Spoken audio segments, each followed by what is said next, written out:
वहां से हम देख रहे हैं कि बांग्लादेश के अंदर हिंदुओं के ऊपर लगातार हमले किए जा रहे हैं। वहां की बहन बेटियों का उत्पीड़न किया जा रहा है, उनकी धन संपत्ति को आग लगाई जा रही है, उनके व्यापारिक प्रतिष्ठानों को लूटा जा रहा है। 4 माह पूर्व बांग्लादेश के अंदर शेख हसीना की सरकार को बर्खास्त किया गया, पदस्थ किया गया।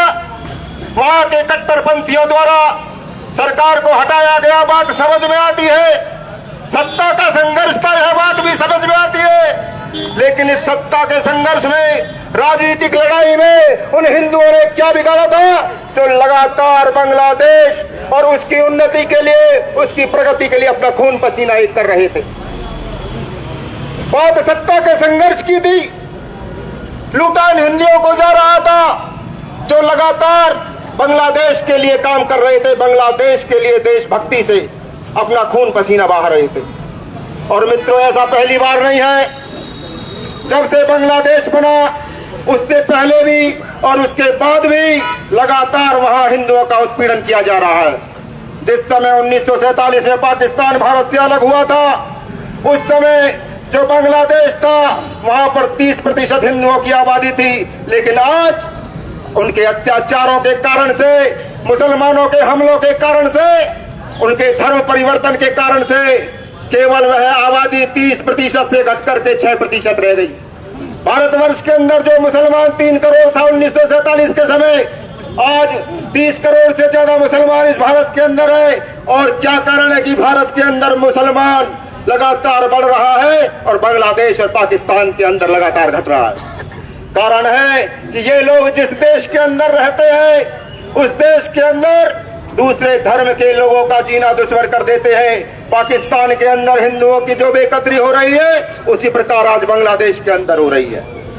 जब 1971 में बांग्लादेश के मुसलमानों के ऊपर पाकिस्तान के लोग हमले करते थे, उनके साथ बदसलूकी होती थी, उनकी बहन बेटियों के ऊपर अत्याचार होता था, तो 1971 में भारत की प्रधानमंत्री इंदिरा गांधी ने उनकी रक्षा सुरक्षा के लिए भारत की सेना को भेजा था।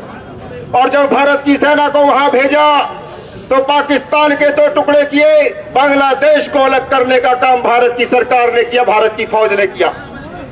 जब बांग्लादेश के मुसलमानों के लिए भारत की फौज उतारी जा सकती है, तो जो हिंदू, जो भारतवर्ष का हिस्सा रहा, जो हमारा खून है, जिनका हमारा डीएनए एक है, आज उनकी सुरक्षा के लिए भारत की सरकार सेना क्यों नहीं उतार सकती? तो मैं भारत की प्रधानमंत्री को कहना चाहता हूं, उनके हिंदुओं की रक्षा सुरक्षा के लिए, हमारे भाइयों की रक्षा सुरक्षा के लिए बांग्लादेश के अंदर सेना उतारे और बांग्लादेश के 2 टुकड़े करे। हिंदुओं के लिए अलग देश बनाए। अगर मुसलमानों की रक्षा सुरक्षा के लिए अलग देश भारत की सेना बना सकती है, तो भारत की सरकार हिंदुओं की रक्षा के लिए क्यों नहीं बना सकती?